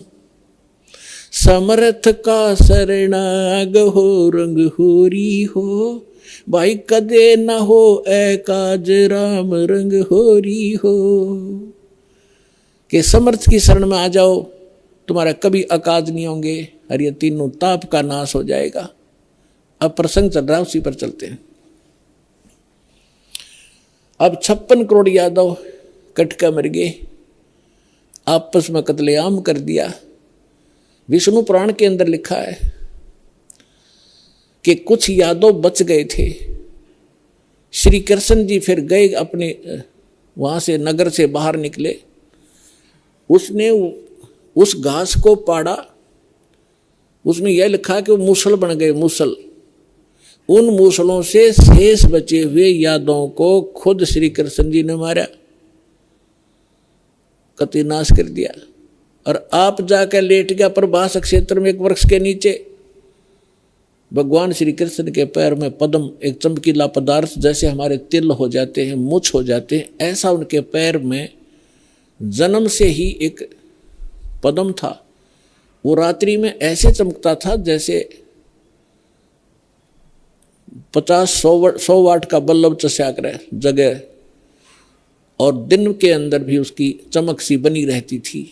तो श्री कृष्ण जी एक वृक्ष के नीचे, सारा जब उनका नाश हो लिया, रहे खे को खुद मार कर शेष बच्चों को, और लेट गया उस वृक्ष के नीचे, पैर पे पैर रख के, पैर घुटने पर दूसरा पैर रखा हुआ था, पद्म वाला पैर ऊपर था, वो चिमक रहा था। और वृक्ष की जो चारों तरफ जो टहनियां थी झुकी हुई थी, झुरमट सी बनी हुई थी। और वो शिकारी जिसने उस कढ़ाई के कड़े का अपना विषाक्त तीर बनवाया था, जहर से बुझा कर तीर बनवा रखा था, उसी तीर को लिए हुए उस दिन और सुबह से लेकर दोपहर तक वो घूमता रहा जंगल में, कोई शिकार नहीं मिला उसको, शिकार करने गया था। उसने क्या देखा कि वृक्ष की झुरमटें इतनी नीचे तक लटक रही थी, जमीन को छू रही थी, उनकी अंदर से उसने भगवान श्री कृष्ण जी के पैर के पद्म की एक चमक देखी। उसने सोचा कोई मर्ग बैठा है हिरण, और उसकी आंख चमक रही है, यदि मैं इधर से इधर से जाऊंगा तो ये भाग जाएगा, कोई हिरण मुझे मिला नहीं है, क्यों ना यहीं से इसको मार डालूं। झुरमठों में से निशाना साध के मर्ग की हिरण की आंख जान के भगवान श्री कृष्ण के पैर पर तीर मार दिया विषाक्त। ज्यों ही तीर लगा श्री कृष्ण जी कराहने लगे, रे मर गया रे, मर गया रे, मर गया रे। शिकारी ने सोचा किसी मनुष्य का लग गया भाई, ये तो बात बिगड़गी। दौड़ के आगे देखा, क्या देखा कि द्वारकाधीश मुकुट समेत वहां तड़फ रहा है। उस मुकुट आदि से वो पहचान गया कि ये राजा है। तब उसने करबद्ध होकर कहा कि भगवान मुझे गलती होगी, अनजाने में लग गया मेरी, आप तो अंतर्यामी हैं, आप सारी जानते हो, मेरी इच्छा नहीं थी आपको मारने की, मेरी कोई दुश्मनी नहीं थी आपसे, और ऐसे ऐसे मेरे से गलती होगी, मैंने आपके इस चमक को हिरण की आंख जाना। तब श्री कृष्ण जी ने कहा, क्योंकि काल के हाथ में रिमोट, वह दिव्य दृष्टि दे दी कि भाई ये तेरा और मेरा कोई पिछला अकाउंट था, वो क्लियर हो गया। तेरा और मेरा पिछला हिसाब था, वो क्लियर हो गया, तेरा दोष नहीं। अब वो शिकारी कहने लगा, भगवान आपका और मेरा, आप राजा में रंक, आपका और मेरा क्या हिसाब हो सकता है। तब श्री कृष्ण ने कहा कि मैं श्री राम रूप में आया था राजा दशरथ के घर, और आप थे बाली सुग्रीव के भाई। उस समय मैंने आपको वृक्ष की आड़ लेकर धोखा देकर मारा था, और आपने जब कहा था कि आपने ये बदला देना पड़ेगा, आप युद्ध के नियम से फेल हो गए हो, तब मैंने कहा था कि तेरा बदला दूंगा। आज तेरा मेरा वो अकाउंट क्लियर हो लिया। अब यहां परमात्मा कहते हैं, बदला कहीं ना जात है इस तीन लोक के माही, सतगुरु मिले कबीर से फिर लेन देन कछु नाही। अब क्या बताते हैं कि तीन लोक के इन भगवानों ने भी अपना टिट फॉर टेट पूरा करना पड़ता है। तुम इनसे अपने संस्कार कटवाने की के लिए भक्ति कर रहे हो कि हमारा पाप कटे, हमें दुख दूर और सुख दे। ये अपने दुख नहीं दूर कर सके, तुम्हारे कैसे कर देंगे, भगवान कहा करते थे कबीर जी। और समर्थ कबीर साहब की शरण में आने से फिर ये लेन देन समाप्त कर देंगे आपका, कुछ नहीं बचेगा। सब अपनी कलम के पास, समर्थ के पास पावर होती है कि मासा घटे ना तिल बधे, विद ना लिखे जो लेख, और सच्चा सतगुरु मेट कर ऊपर मार दे मेघ। अपने आत्माओं सूक्ष्म वेद में बताया है, दुर्वासा को पे तहा समझ न आई नीच, 56 करोड़ या 2 कटे वो मची रुद्र की कीचे। अब ये भगवानों की तो दे दिया हिसाब किताब आपको, ये भगवान तो इसे थे आपके। अब जिनको आप ऋषि महर्षि मानते थे, दुर्वासा जी को तोप मानते थे कि बड़े महापुरुष हैं, वो तो नीच थे एक नंबर के। सूक्ष्म वेद के अंदर परमात्मा ने कहा है कि दुर्वासा कोपे तहा, दुर्वासा वहां क्रोधित हुआ। किस बात पे? बच्चों ने मजाक कर दिया कि बिजली गिर गई थी, साधु संत ठीक है बेटा भाग जाओ, खबरदार आगे बकवाद करीत है निकम्यो। ऐसे करते संतों के साथ मजाक करते, इतना कह के छोड़ सके था, और शराब दे दिया तुम्हारा नाश होगा। आम व्यक्ति से भी गिरे हुए थे ये लोग, जिनको मैं ऋषि माना करते थे। एक बुजुर्ग आदमी बड़े आदमी से को बालक मजाक भी कर ले, उसको इतना भयंकर शराब दिया करते हैं। पुण्यात्माओं, जैसे किसी के हाथ में बंदूक है, पिस्टल है, और कोई बालक मजाक कर दे और उसका वो गोली मार दे, वो तो एक ढेर आदमी होगा समर्थ, उसको पता है कि तो कितनी भयंकर वस्तु लिए यार, किसके ऊपर दाग रहा है। वो नीच व्यक्ति होता है, मजाक करने पे भी इतनी भी सहन नहीं कर सकता। तो इस स्थिति के थे वो ऋषि, उनके पास ये हथियार थे वचन के और शराब देने के। तो यहां सूक्ष्म वेद में लिखा है कि दुर्वासा को पेतहा, क्रोधित हो गए और समझ न आई नीच, ये भी नहीं सोचा तू क्या करने जा रहा है। और 56 करोड़ यादव कट गए और वह मची रुद्र की कीच, यानी रक्त की 11 माच की, खून की 11 मच की, 56 करोड़ आदमी जहां लाश हो जाए और नदी बह कर चल पड़े खून की, रक्त की। तो यहां पुण्यात्माओं, ना तो ये भगवान समर्थ जिनको हम पूजा करते, ना ये ऋषि एक अन्य के जिनको ज्ञान ही नहीं था, इनको ये नहीं पता भगवान कौन है। अब ये भगवान के लिए निकले थे घर से, साधना करेंगे, भक्ति करेंगे, अंगार अंगारों से शीतलता की खोज करने लगे। अंगारों पर चलने के अभ्यस्त हो गए।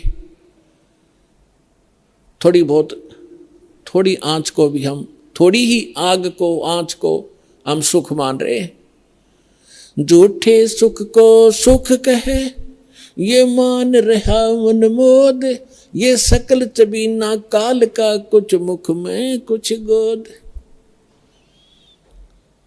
परमात्मा क्या कहते हैं, भाई तन दर सुखिया कोई न देखा, जो देखा सो दुखिया हो, उदय अस्त की बात करे मन, सबका किया विवेका हो, सबका किया विवेका हो। तन दर सुखिया कोई न देखा, जो देखा सो दुखिया हो, उदय अस्त की बात करे मन, सबका किया विवेका हो, सबका किया विवेका हो।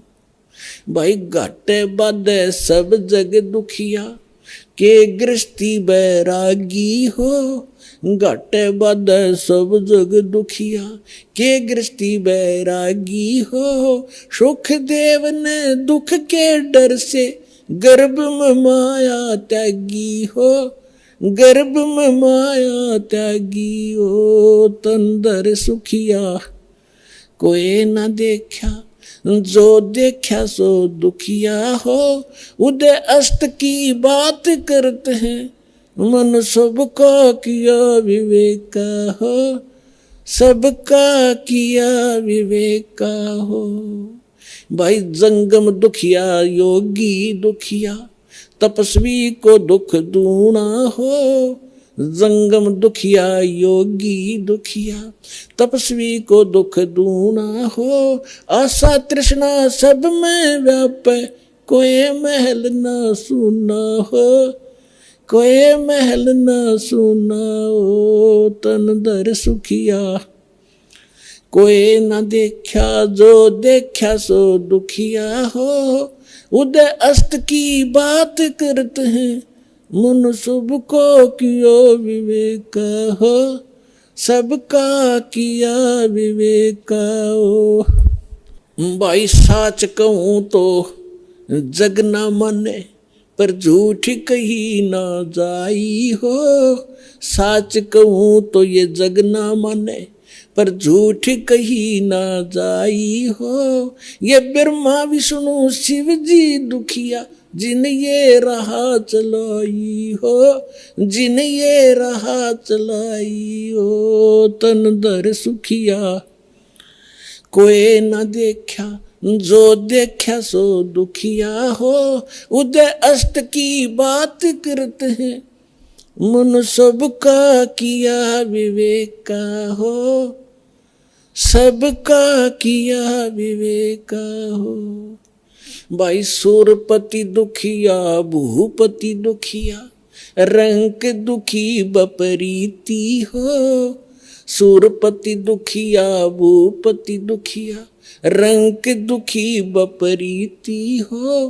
कहे कबीर और सब दुखिया, एक संत सुखी मन जीती हो, संत सुखी मन जीती हो। तन दर सुखिया कोई न देखा, जो देखा सो दुखिया हो, उदय अस्त की बात करते हैं, मन सबको किया विवेक का हो, सबका किया विवेक का हो।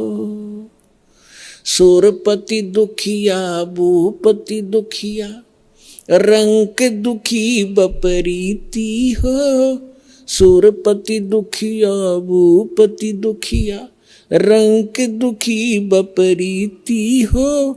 कहे कबीर और सब दुखिया, एक संत सुखी मन जीती हो।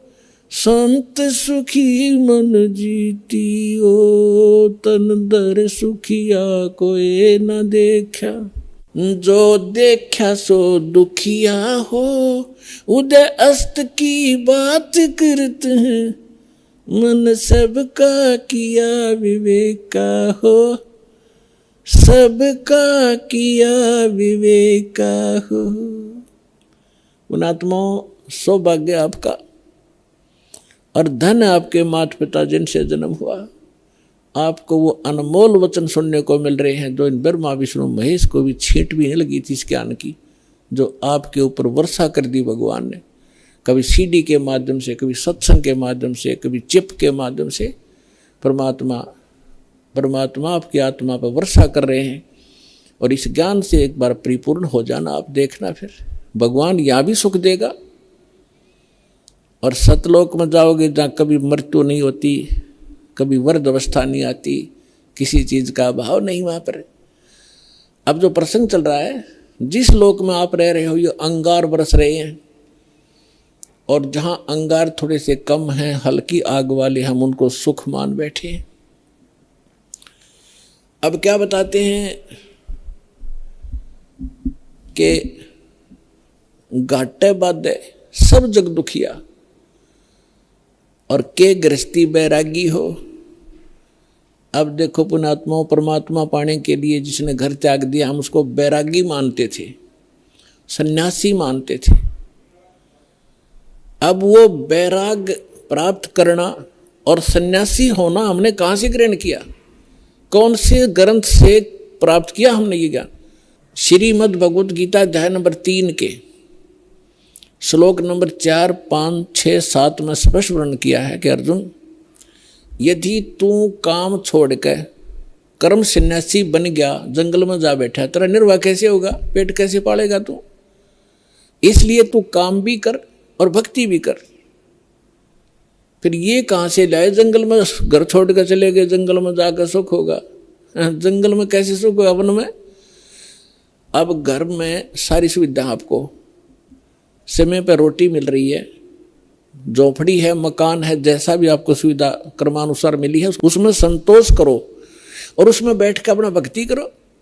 समय पर भूख लगेगी तो खाना खाया, भूख समाप्त हुई, वह इच्छा खत्म हुई, वो कल्पना समाप्त हुई तो भक्ति करेगा। यदि रोटी मिली नहीं तो भक्ति कैसे करेगा? उसी को सोचता रहेगा कहाँ से लाऊं, कैसे मिलेगी। भक्ति का सुमरण, रोटी का सुमरण होगा, वो भगवान का नहीं होता। अब जैसे घर छोड़कर चला गया, वैरागी बन गया, वहां जाके गर्मी भी लगेगी, सर्दी भी आवेगी, वर्षा भी होगी, उसके लिए फिर झोपड़ी डालनी पड़ेगी, उसने वहां झोपड़ी या गुफा खोदनी पड़ेगी। और भूख लगेगी, फिर गांव में जाना पड़ेगा मांगने के लिए, दिए माई गालिए दिए एक रोटी। अब जब तक रोटी ना मिलेगी तो ना भगवान से याद आवे कोई ना, रोटी याद आऊंगी इसके। तो परमात्मा कह रहा है उन्हें बताया करके, जो साधना करनी चाहिए, जो उसका तरीका है, वो तुम्हें पता नहीं। आप फिर ये सोच बैठे कि उन्हीं को भगवान मिलता होगा जो जंगल में चले जाते हैं, खड़े होकर तप करते हैं, दोनों के ऊपर तपते हैं। ये तो मूर्खों की साधना थी। परमात्मा कहते हैं कि दंभ करें, दंभ माने पाखंड है। लोग दिखावा ड्रामा करते हैं, बैठ जाएंगे कि तो धूना लगा के ऊंचे से स्थान पर बैठेंगे ना, खूब दूर तो सब न दिखे महात्मा बैठा है, ताकि दुनिया आने लग जाए और उसकी पूजा। आत्मा अपने सूक्ष्म वेद में कहते, दुनिया तो जनता तो नहीं सोचा ये भक्ति कर रहा है, बड़ा महापुरुष है, धूना लगा के बैठा है और कपड़े भी त्याग रखे, लंगोट बांध रखा है। और परमात्मा कहते हैं जग जाने बंदगी करे, भक्ति करे, यो बोवे सुलभ बोले। तप से जो तपस्या वो करते, जैसे दुर्वासा ने खूब तपस्याएं की थी और क्या प्राप्ति की, अंगारे भर दिए अपने अंदर, तोब, ये बकवाद सिद्धि की, वचन से किसी का नाश कर देना। अब दुर्वासा जी ने श्राप दे दिया बेमतलब बकवास का। अब उसने उसके बैड अकाउंट में लिख दिए, वो 56 करोड़ मानस व्यक्ति उसने मार दिए वचन से, और वो उसके बैड अकाउंट में लिखे जाएंगे। जब ये कुत्ते की योनि माँ होगा दुर्वासा, इसके सिर में कीड़े पड़ेंगे, वो 56 करोड़ आत्माएं इसको खा रही होंगी। ये बाल यहां कहते तुमने उस दरगाह का मैल नहीं देखा और धर्मराज के तिल तिल का लेखा। तीनों यहां बता रहे हैं जग जाने बंदगी करे। परमात्मा कहते ये बोवे सूल बबूल, इन्हें तो काटे बोली अपने भविष्य में, सिद्धि सिद्धि पाके किसी को बेनिफिट दे दिया, किसी को हानि दे दी, दोनों अपनी भक्ति अक्षीण करी, उधर से पाप इकट्ठे कर लिए। अब क्या बताना चाहते हैं परमात्मा कि घाटे बाद सब जग दुखिया। जैसे किसी को हानि होगी व्यवसाय के अंदर तो दुखी, स्वाभाविक दुखी है तो होगा, दुखी होगा। और जिसके घना बेनिफिट हो गया, जैसे किसी का 1 लाख का लाभ हो गया व्यवसाय में, वो 5 लाख का काम शुरू करेगा और 4 लाख लेगा कर्ज, फिर उसमें हो जा नुकसान, फिर वो कर्ज जो ले लिया नुकसान भी ना होया, काम चल पड़ा, कुछ दिन में वो मांगने वाले शुरू हो जाएंगे आने, उसने नींद आवे नहीं, कभी फैक्ट्री में हड़ताल होगी, कभी कुछ हो गया, वह समस्या हो रहेगी। कहते हैं यहाँ हानि हो जा तो दुखी और लाभ हो गया तो दुखी, घाटे बाद सब दुखिया। और के गृहस्थी बैरागी हो, अब बैरागी बनकर जंगल में जा बैठा, वहाँ भूख लगी, समस्या है गर्मी और सर्दी वर्षा, ओले पड़े सिर में, फोड़ दे सिर ने, उसके लिए झोंपड़ी डाली, फिर बर्तन भी लाया तो इधर से मांगे मूंग गए, फिर वो सांग जोड़ लिया जो छोड़ कर गया था घर से। क्या फायदा है वहाँ जंगल में बैठने का, घर में समय पर टूक मिल रहा है, रोटी मिल रही है, खाओ और भजन करो, अपना काम भी करो, निर्वाह भी करो। तो ये वास्तविक तरीका यही था। इन नकलियों को देखकर हम सच्चाई हमें प्राप्त नहीं थी, हम भी ये सोचते रहे कि इन्हीं को भगवान मिलेगा, फिर भी हम छोटी मोटी अपनी राहत के लिए भगवान को याद करते रहते थे। वो भी तरीका ठीक नहीं था। कहते हैं घाटे बाद सब जग दुखिया के गृहस्थी बैरागी हो। और सुखदेव ने दुख के डर से गर्भ में माया त्यागी हो।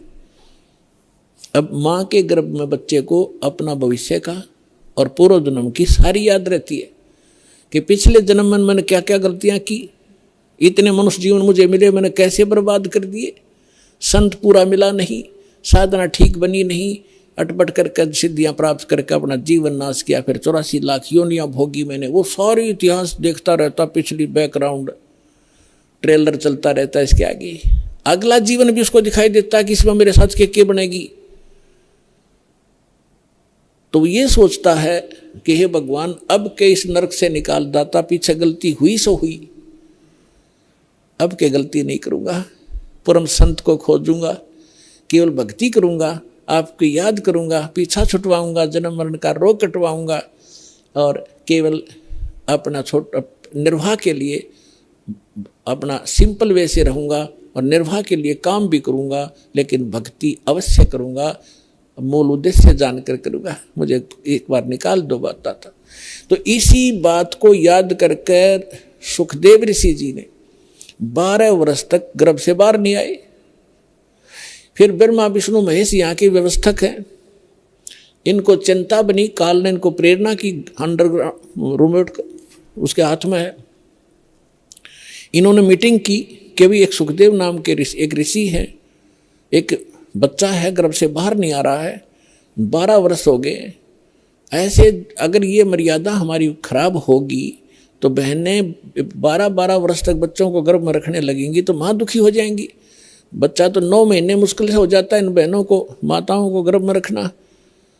तो उन्होंने सोचा भी चलो वो ऋषि आत्मा है, उससे प्रार्थना करते हैं, उसी को कहते हैं, उसको मनाते हैं। तीनों आगे, तब तीनों ने आकर कहा कि ऋषि भाई सुखदेव तू बाहर आ जा, ऐसे ऐसे हमारी परंपरा खराब मत कर, तब उसने कहा कि भगवान बाहर आते ही आपकी त्रिगुणमयी माया से ये जीव इतना अंधा हो जाता है, इसको भूत भविष्य का कुछ याद नहीं रहता।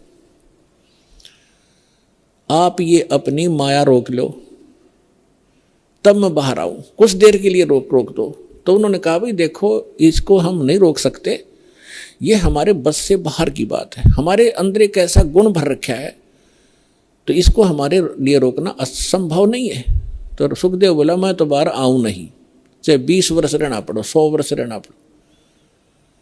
तब उन्होंने लास्ट में ये फैसला किया भी हम ज़्यादा देर नहीं रख सकते, हमारा शरीर फट जाएगा, हम केवल इतनी देर रख सकते। ये देख ले कितना क्षण है। सुखदेव जी ने कहा कि तो आप इतना ही रख लो, देर रोक दो इसको। तो जब वो बाहर आते हैं तुरंत उनकी तीनों गुणों का जो इफेक्ट है हमारे ऊपर एकदम असर करता है। उस समय जब वो माँ के गर्भ से बाहर आया तो वो इतनी देर रोके, इतनी देर में बाहर आ गए, वो चले गए। अपने आत्माओं उसको इस दुख के डरते हैं, गर्भ में माया त्यागी कि मैं इस संसार के चक्कर में नहीं पड़ूंगा, अपना मोक्ष कराऊंगा। मोक्ष बालकों का खेल है। घर से उठ गया आकाश, पिछले संस्कार से उसमें इतनी सिद्धि थी, आकाश में उड़ जाता था, आकाश में उड़ गया, आगे जाके धरती पर टेकना तो पड़ेगा, आकाश में कितने दिन रहेगा, रोटी भी खानी है, आगे नहाना धोना भी होता है, फिर वहाँ पृथ्वी पर फिर गिरा वापस। कहने का भाव ये है कि फिर इस पिछले पूर्व जन्म के भक्ति शक्ति से कुछ सिद्धियां आ जाती, और उन सिद्धियों से हम ये मान बैठते हैं कि ये बड़ा महापुरुष है। सिद्धि तो इस प्राणी का सबसे बड़ा दुश्मन है, और इसके लिए ये, इसी के कारण ये सब ऋषि और महर्षि प्रसिद्ध हो रहे थे। अंत में आपने कथा बहुत बार सुनी है सुखदेव ऋषि की। ये ऋषि महर्षियों में जाता था, इसका बड़ा सत्कार करते थे, स्वर्ग लोक में जाता था, वहाँ भी इसको विशेष आसन दिया जाता था, बड़े महापुरुष हैं। एक दिन विष्णु लोक में चले गए। प्रत्येक डिस्ट्रिक्ट में और प्रत्येक प्रांत में गवर्नमेंट रेस्टोरेंट, गवर्नमेंट वो होते हैं, ये रेस्ट हाउस होते हैं, उसमें उच्च अधिकारी ही रुका करते हैं। तो ये सुखदेव प्रत्येक भगवानों की इन लोकों में, शिवलोक में, विष्णु लोक में, ब्रह्मा जी के लोक में, इंद्र के लोक में, इनके अपने अपने अलग से रेस्टोरेंट हैं जिसमें अधिकारी गण यानी देव लोग ही जाकर रुकते। तो ये पहुंच गया वहां पर सुखदेव ऋषि विष्णु जी के लोक में। उस रेस्ट हाउस में जाने लगा, सामने खड़ा था गेट कीपर, उसने रोक दिया, ऋषि जी रुको। कहाँ जी बोलो, आपका अपॉइंटमेंट लेटर दिखाओ, आप कौन हो, किस रैंक के हो। क्या मतलब कि आपका गुरु कौन है? कि मेरा कोई गुरु नहीं, मुझे गुरु की क्या आवश्यकता है, तो मेरे पास इतनी पावर है, ऐसी शक्ति है। बोला जी ऐसे नहीं, इस रेस्ट हाउस में वही आ सकता है जिसके पास ये, जिसका अपॉइंटमेंट हो रहा हो। और कहने का भाव यह है कि जो कोई अधिकारी हो, गुरु जिसने धारण कर रखा हो, और गुरु भी मान्यता प्राप्त हो, नकली गुरुओं से भी अलाउड नहीं आना, नकली गुरुओं के भक्ति करके गुरुओं से। तो ऋषि उस सुखदेव ने काफी उनके साथ जख मारा, लेकिन उन्होंने फाइनल कर दिया कि नहीं, विष्णु जी का आदेश है।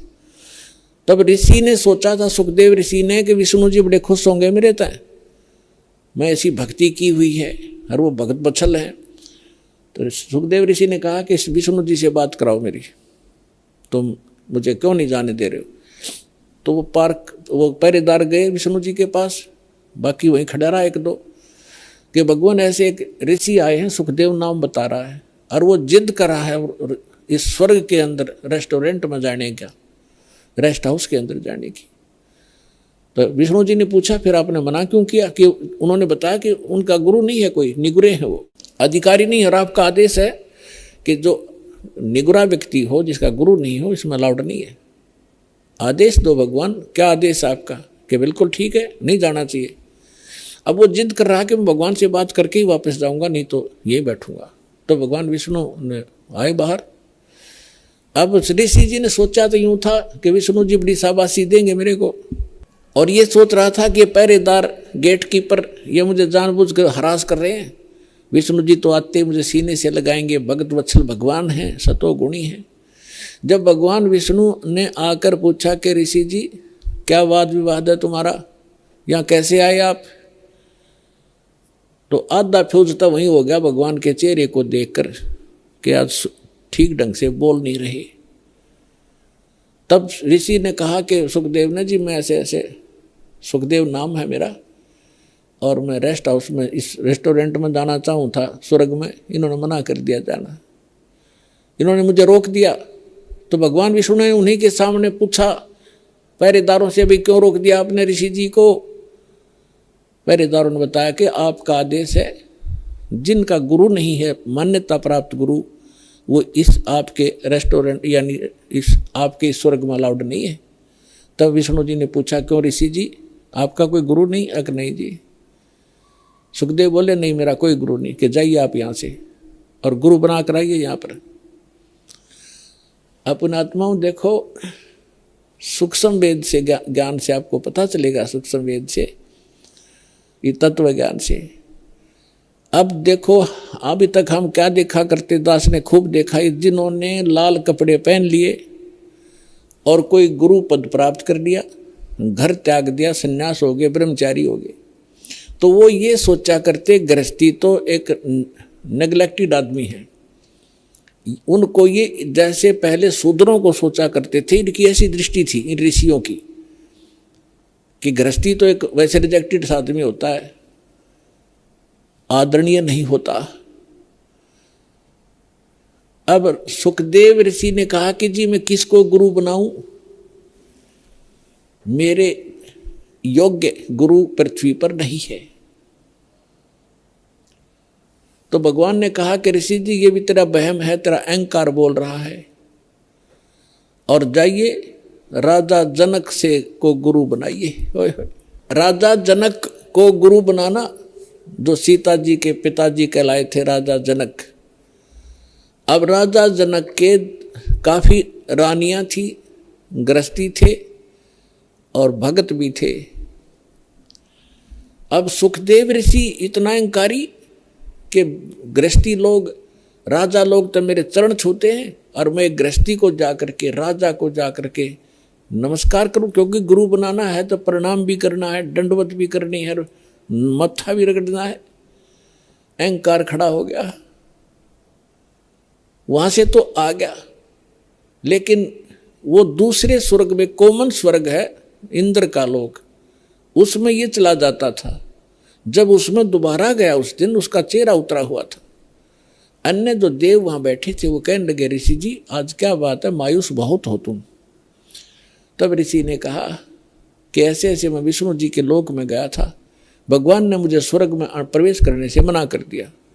तो जितने भी वहाँ बुद्धिमान भगत संत महात्मा बैठे थे, ऋषि और देव, वो कहने लगे ये बात दचीनी, सुखदेव आपकी बात हमारा गले नहीं उतर रही कि भगवान विष्णु और आपको ऐसे अनादर किया आपका, नहीं कोई बात बता गलती क्या है। तब उसने बताया कि भगवान ने कहा कि तू गुरु नहीं बना रखा, इसलिए आप यहाँ रहने के अधिकारी नहीं हो। तब उन महापुरुषों ने जो वहाँ बैठे थे बुद्धिमान, उन्होंने कहा कि सुखदेव आपका कोई गुरु नहीं है? कि नहीं मेरा कोई गुरु नहीं है।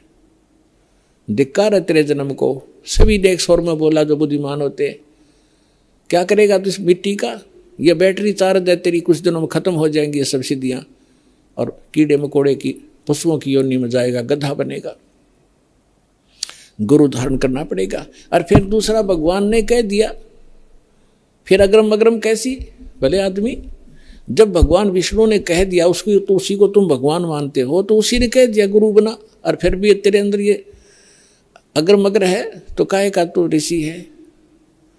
तब वहां क्या कहता है वो भाई, राजा जनक गृहस्थी भाई, कैसे शीस निभाऊं जाई। सुखदेव बोले ज्ञान विवेका, हम स्त्री का मुख नहीं देखा।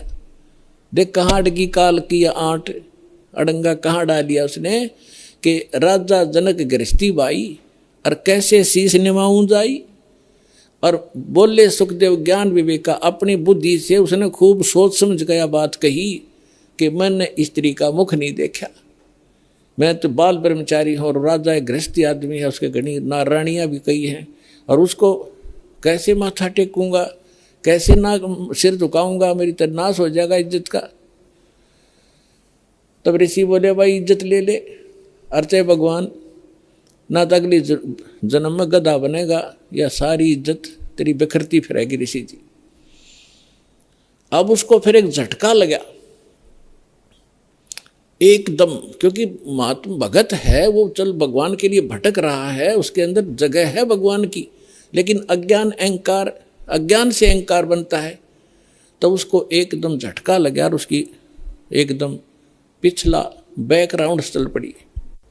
उसको थोड़ी सी झलक दिखाई दी कि एक समय ये सुखदेव ऋषि 84 लाख योनियों भोग रहा था, गधे की योनि में भटक रहा, जन्मा था और अंधा हो गया।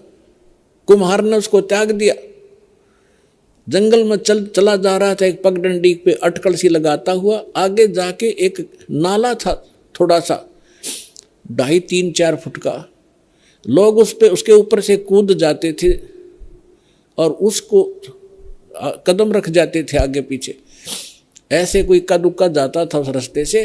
तो सुखदेव यानी उस गधे अंधे ने वो दिखा नहीं नाला और उस नाले में फंस गया, आगे मुंह टिक गया, पीछे दबैक लाग गई। अब कोई इक्का दुक्का व्यक्ति वहां उस रास्ते जाता था, दिन में 2-3 दिन में एक आध, वो निकाल नहीं सका उसको, उसके कमर पे पैर रखे व्यक्ति और पुली बना ली, पार होने लगे उसके ऊपर से। तो उसको वो घटना याद आई और 10-15 दिन हफ्ते 10 दिन वो भूखा प्यासा वहाँ मरा। वो उसके सामने वो चक्कर काटने लगी वो घटना। तब राजा जनक से जाकर दीक्षा ली। ये लंबी कहानी है, फिर कब बताएंगे। तो यहाँ परमात्मा कहते हैं भाई घाटे बाधे सब जग दुखिया, के गृहस्थी बैरागी हो। सुखदेव ने दुख के डर से गर्भ में माया त्यागी हो, गर्भ में माया त्यागी हो। अब यहाँ तो ये बताना चाहा है कि तुम तो इस छोटे मोटे सुख को ही मान रहे हो, और उस महापुरुष ने तो गर्भ में पता लग गया था भयंकर दुख होगा मेरे ऊपर, और उसने गर्भ भी त्याग दिया, परमात्मा के लिए भटक भी रहा था। फिर वो अहंकार हो गया उसके अंदर और कुछ नहीं बनना था, जो भी थोड़ा बहुत उसको प्राप्त होना था। राजा जनक से उपदेश लेकर विष्णु तक की भक्ति की उसने। अब क्या बताते हैं परमात्मा कि इन साधनाओं से और इनके ज्ञान से आपको पता भी लग गया, तो समाधान कंप्लीट ना होने से फिर दुख ज्यों का त्यों। और जो हम साधना बताने जा रहे हैं, इसके करने से ये रोग कटेगा, सदा के लिए सुख होगा। सुखदेव ने 84 भुगती बना पजावे खरवो, तेरी क्या बुनियाद परणी तू पेंडा पंथ पकड़वो। क्या बताना चाहते हैं भगवान कि सुखदेव ऋषि ने 84 भुगती, 84 लाख योनियों में कष्ट उठाए ऐसे महापुरुष ने, और बिना पुजावे खरवो, खर माने गधा, पुजाओ माने कुम्हार के उस सिस्टम पर,